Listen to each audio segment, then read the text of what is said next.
6 News. First Alert Weather Extra starts now. Welcome into First Alert Weather Extra. Chief Meteorologist Wes Wyatt. We're tracking more scattered storms for this afternoon, but we did enjoy a prolonged break in the action today. The weather changing just a little bit, but the morning we started out more storms for the first part of the day. I think that changes tomorrow. We're going to start out in the morning a little bit drier, less active, but later on we'll still have to watch out for a few pop-ups. Let me show you what's going on here. And first off, I want to take you live to Tuscaloosa where it's 83 degrees. This is one of those areas I've been watching closely. Some storms could pop up in areas to the north and drop south. We've been seeing some wet weather. There's actually a strong storm. I just sent out an update on my Twitter feed about a storm that's over in Smith Lake right now that could track to the south there. Live look from Coleman. You can see back to the west that storm I'm talking about. That's looking back to the southwest. Some frequent lightning. Could be some hail with this storm. It's a strong cell and the possibility of some damaging wind gusts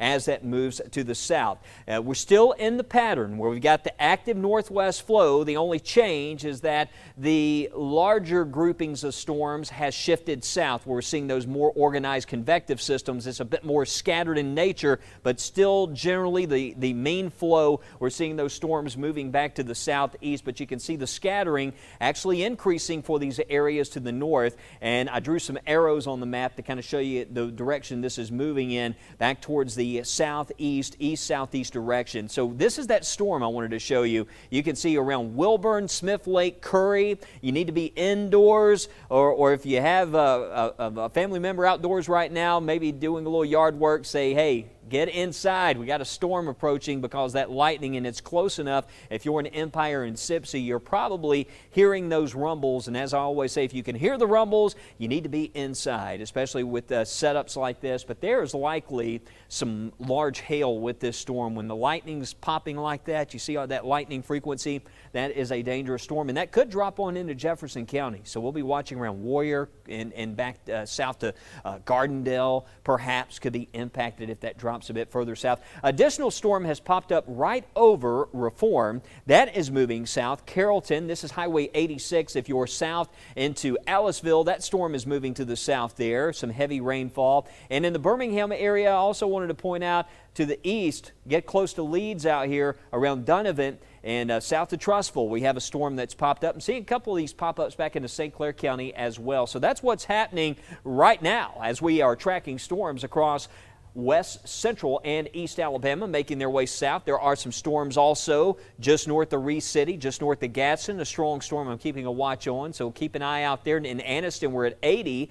A lot of sunshine right now, but again, we do have some storms to the north of Gadsden, not far from Center, that we're also tracking. But a little bit warmer for us today. Over the next couple of days, we'll have more scattered storms, and I'll get into more specifics on the timing for those systems as we continue right here on Weather Extra. And also, coming up next on Weather Extra, we're going to talk about the tornadoes from yesterday, the impacts that were felt across parts of Georgia, more on the weekend storms, and sun safety.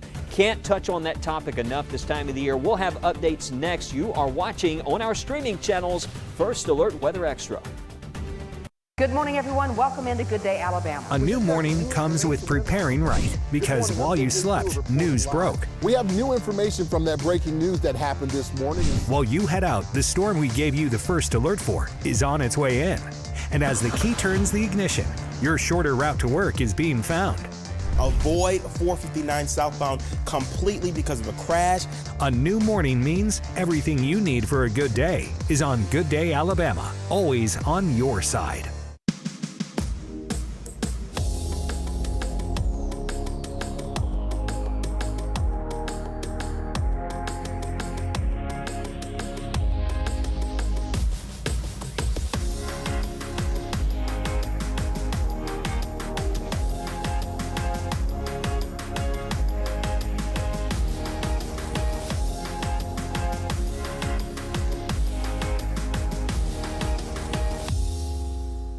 The First Alert traffic you need to get you there safe and on time.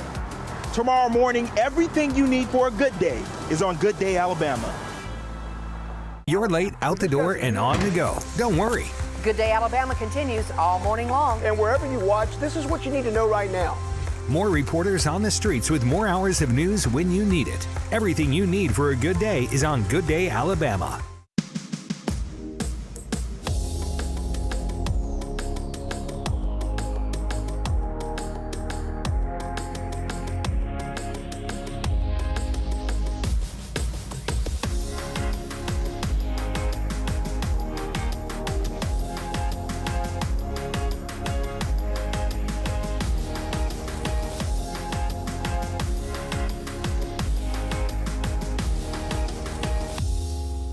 Knowing first is everything. First Alert Weather. Welcome back to First Alert Weather Extra. I'm meteorologist Lauren Linehan. We've been stuck in a very wet summer pattern, but what does that mean for the drought outlook across the southeast? We check in now with meteorologist Tania Michelle and meteorologist Matt Daniel for an update. Hey Tania, it's Hi, nice Matt. to have you with me on this morning. Of course, we're recording it now. We're going to air it this evening. That's how it works around here. But anyways, I want to talk about the rain. It's been really wet over the past couple of days. Oh my gosh, tell me about it. So we got our weather watchers. Yeah, so let's show you check in those with totals. them. This is from yesterday, of course, not adding up to what we've been seeing so far this afternoon. But out of Graysville, Debbie Alexander, almost 7/10 of an inch of rainfall there. And over in Jemison, Lynn Hall reported over 1.5 inches of rainfall. Oh yeah, Chilton County's had a lot of rain over the past 24 to 48 hours. Piedmont, Rick Freeman, over almost 4/10 of an inch of rainfall, almost an inch in Oakman from Sarah Porter. John King, over an inch over there in Alabaster, and Tony McDonald over in Lamar County had very little rain, about 2/10 of an inch of rain. Well, you know, if you didn't get much rain, we're going to have plenty of opportunities going into the weekend. You can see the winners and the losers. South, yeah, seriously, south of I-20, where we've seen so much rain in those red, yellow colors, we've had a lot of rain. And then areas like Birmingham towards Lamar County, not as much. So you see Coleman, almost 2 inches of rain in some spots. Same in Blount County, going to Etowah County, an inch, inch and a half. And then as you go to Birmingham, less than 1/2 of an inch. Yeah, and then areas further down south, that's where you're seeing more of that rainfall there. Look, if you were in Utah, almost 3 inches of rainfall and over 3 inches of rainfall for our friends in Sumter County. So lots of rainfall for our South Central Alabama counties there. And listen, there's still more rain to come. Yeah, that's right. And we have to monitor that flood potential too. You get so much rain in a short period of time, that can cause some issues. And we've already seen some aerial flood advisories earlier this morning. So here's a look at the monthly average rainfall for June. And normally we'll pick up about 4 3/4 of an inch of rainfall. And believe it or not, Tania, did you know July can be one of our wettest months of the year? So we're getting closer to one of the wetter months. And you mean more rain than Matt? Yes, more rain. And I don't know about you, but I was hoping for rain, and now I'm kind of getting tired of rain already. Same. So We need some sunshine again, right? we need some sunshine. That's why you got the yellow on, bringing in some sunshine, Tania. Yeah, so we haven't had much rain for the month of June in Birmingham. Less than 4/10 of an inch, almost an inch in Tuscaloosa, and almost an inch in Anniston. So we could still use some rain to get back to that average total. We got halfway left of the month. But here's the latest drought monitor, just issued this morning. Lots of drought across the central U.S., seeing some drought starting to develop in the northeast, across the Great Lakes. We'll zoom to the southeast. Notice with the western parts of the peninsula of Florida seeing a moderate drought. And then as we zoom in locally, you know, it was relatively dry over the past couple of weeks. So they have an abnormally dry conditions, including Chilton County towards Birmingham and for North Alabama. But I'm thinking in this kind of pattern, we're probably going to get rid of this abnormally dry conditions. yeah, I we've got agree. opportunities for that rain. So Matt, what you're saying is we actually do need the rain. Well, we could use it. I know my flowers in the garden could use a little They bit. could use a little bit, a Yeah. little dehydrated. That's right. How much? So this is an estimation of how much rain we could see over the next 7 days. So like I said, if you haven't seen much, there's opportunities down the road. Oh yeah, like he said, July looks like more rain in the forecast, but of course we'll keep you up to date right here. And you can always submit your photos to us of anything. We'd love to share them. That's right. In fact, we saw pictures of hailstones. We've seen some damage, sunrises, sunsets. If there's flooding. Vacation photos, if you're down at the Gulf. I'm not going to lie, I get a little jealous when I Me see too. those. But Yeah, hey, don't send those as much, no. just no, send them. We enjoy it. We're glad you're having fun. But yeah, we'll share them right here on First Alert Weather Extra. So how is it working on Extra? It was great. I enjoyed it. Working together? Buddies now. Yeah. Hey. Enjoy the rest of your Thursday night. I personally don't love the fact that Matt stole Tania from me. So Tania, you're gonna have to come back here tomorrow and hang out with me in the evenings, be my buddy. Matt'll be fine. So coming up on First Alert Weather Extra, we've been talking about the severe storms that have been moving through Alabama, but we aren't the only ones who have been dealing with severe weather. Texas, Mississippi, and Georgia, right next door, also saw strong storms, and it's not over yet. Fox Weather's Will Nunley has more. Hail, thunderstorms, and damaging tornadoes ripping through the South Wednesday. The weather knocking out power for more than 100,000 homes and businesses, leaving behind a path of destruction. I've never experienced something like this, where the weather literally goes from 85 degrees to 71 immediately, and then clouds are just rolling in like a steam engine, and then next thing you know, about 20 minutes later, it was like baseball-sized hail falling from the sky. A possible tornado caught on camera in Georgia. Officials say the storms took down trees and power lines. And in Eufaula, Alabama, residents are surveying the damage after a reported tornado tore through their town. Forecasters say this kind of weather is unusual for June. President Biden warning that climate change is to blame for the extreme weather. We still have people wondering whether there's a climate change crisis. Over the past 2 years, a third of Americans have been personally affected by extreme weather events. 1/3. Folks, this is what climate change looks like. Folks in the southwestern part of the state feeling the heat. Texans are being warned to stay cool as feels like temperatures are expected to reach nearly 120 degrees. The excessive heat wave is expected to carry on into the weekend. It's not even summer yet, and it's already really hot. And I think that's a reminder to us that we need to prepare for a hotter future. Meanwhile, about 20 million people from Kansas down to Florida are facing severe weather once again for their Thursday. In Austin, Texas, Will Nunley, Fox Weather. And in our neck of the woods, one of the most potent storms that moved through was the severe weather hotspot of Greene County. So at least one person was hurt after a tree fell on a house during yesterday's storms in Utah. 3 people were trapped in that house on Tuscaloosa Street, according to Mayor Latasha Johnson. One person was taken to the hospital. Their condition is unknown at this time, but Mayor Johnson says the other 2 people are expected to be okay. And right now, new video and pictures of storm damage farther south. This is in Montgomery, where trees and power lines have been knocked down, some of them onto homes. We thankfully have gotten no reports of injuries. And a video of a tornado touching down in Newton, Georgia, as that system moved through the south yesterday. No word yet of damage or injuries from this one. The severe storms causing power outages across the southern states, with more than 150 customers reported without power from Georgia to Texas. And more video from South Georgia after those storms rolled through last night. Damaging winds tearing apart this home. Oh my goodness, near Albany. Oh, I hope that poor little baby's okay, and I hope the people who have this home are okay as well. Oh, there we go. Everyone in the home is okay, but they almost lost everything they own. Prayers. We definitely need prayers. Yeah, anything for an 11-year-old girl. She is completely devastated that she lost everything of hers because we were in her room, and the rest of the house completely destroyed too. Oh, so glad to hear they are okay. Fortunately, there are no reports of any injuries in South Georgia, but we'll certainly be keeping that family and that little kitten in our prayers as well. So coming up next on First Alert Weather Extra, we check back in with Chief Meteorologist Wes White to tell us more about this unsettled summer pattern, when we can expect that next big thing, another round of storms. And I'll take you beyond the 7-day. We'll be right back. If your bath looks like this or this, you know it's time for a replacement. Hey everybody, Joe here with BJ Worzen, owner of West Shore Home, to talk about how he's making sure you get the best possible value on your shower or bath replacement. BJ. That's right, Joe. Now more than ever, I want to make sure people are getting the most for their money. And there's a few ways we're doing that. First, we have hundreds of styles and options for your bath remodel, so you can make sure you're getting exactly what you want. Second, as you know, we only use employee installers, never subcontractors. So our crew is going to follow a process to make sure everything is installed properly. And then finally, a few days after the job's done, we're going to give you a call and make sure you're 100% completely satisfied with that experience.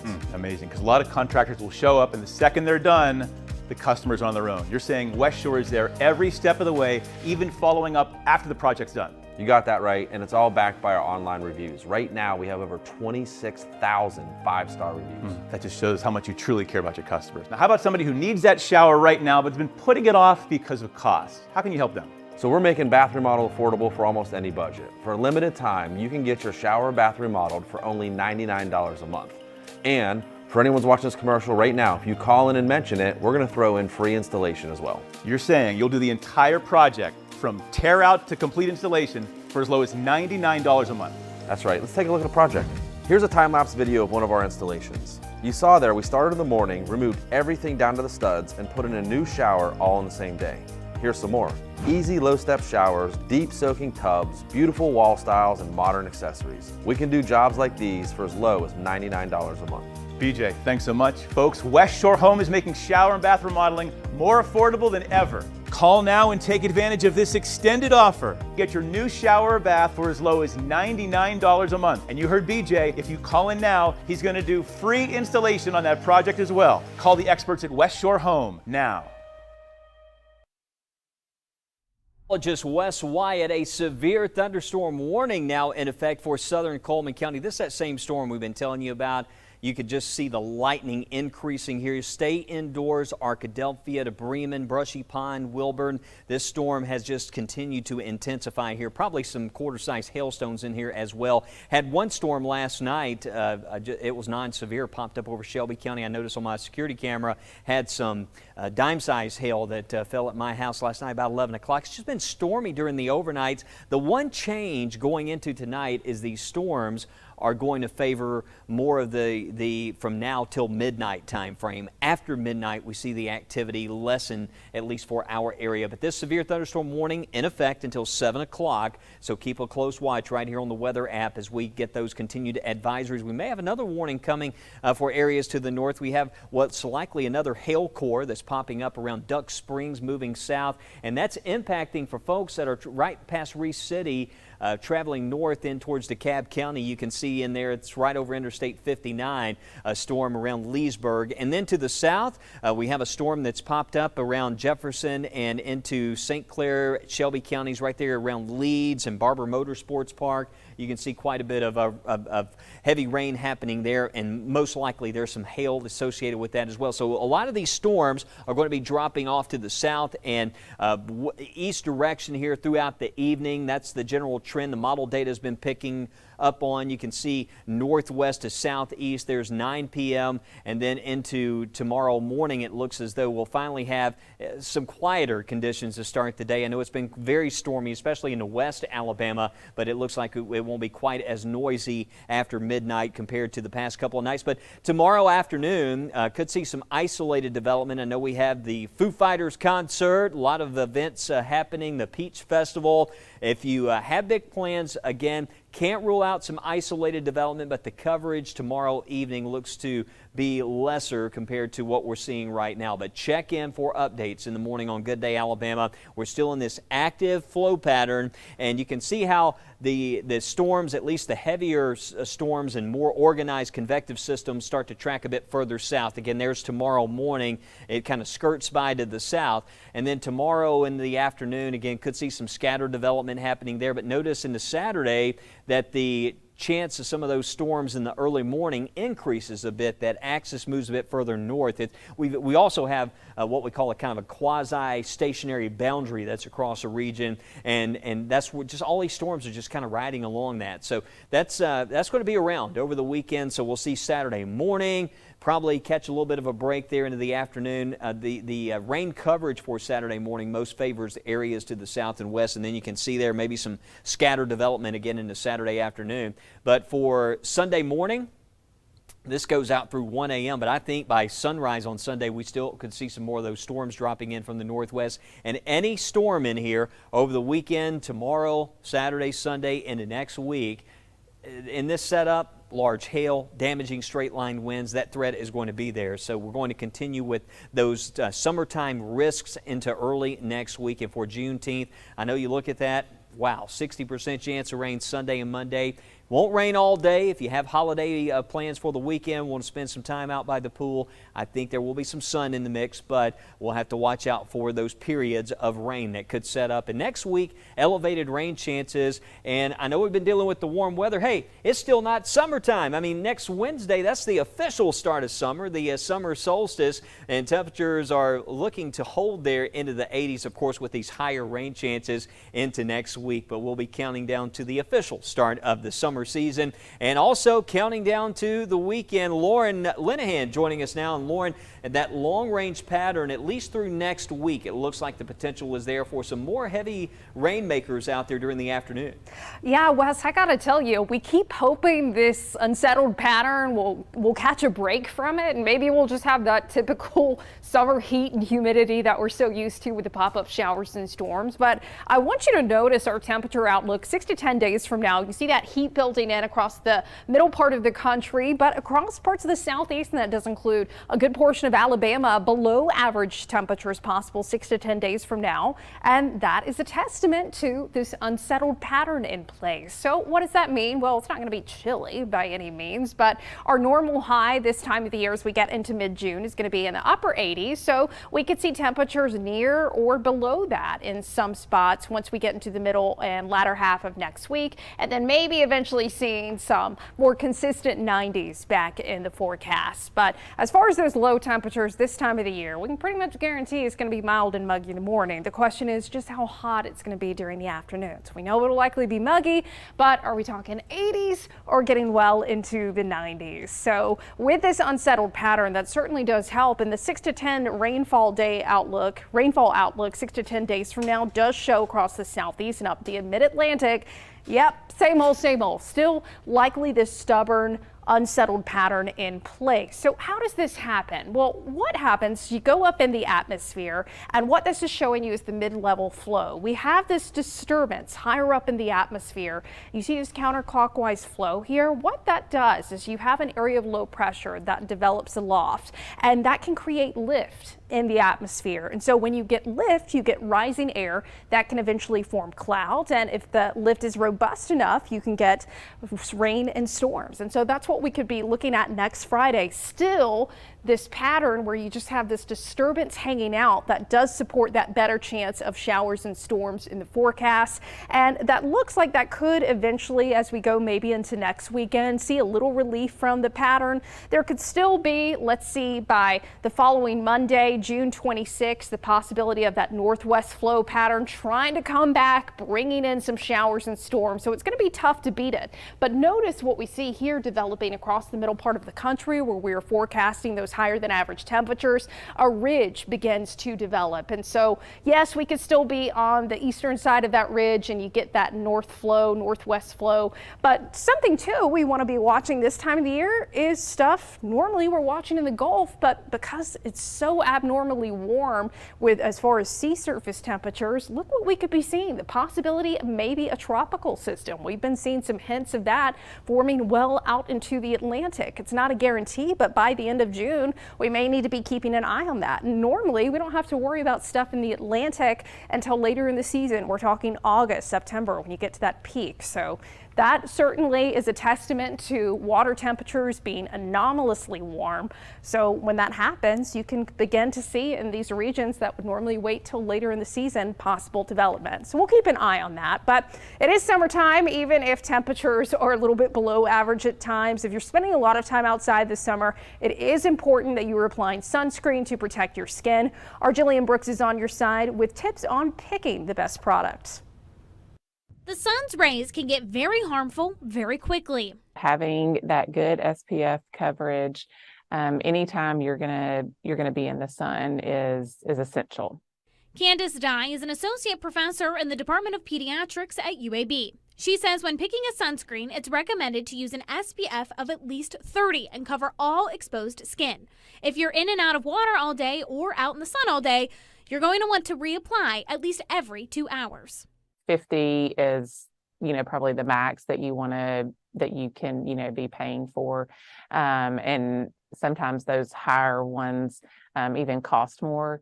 Most brands work the same, but make sure you're reading the ingredients before deciding on one. Zinc oxide is often an ingredient that is very protective against the sun as well.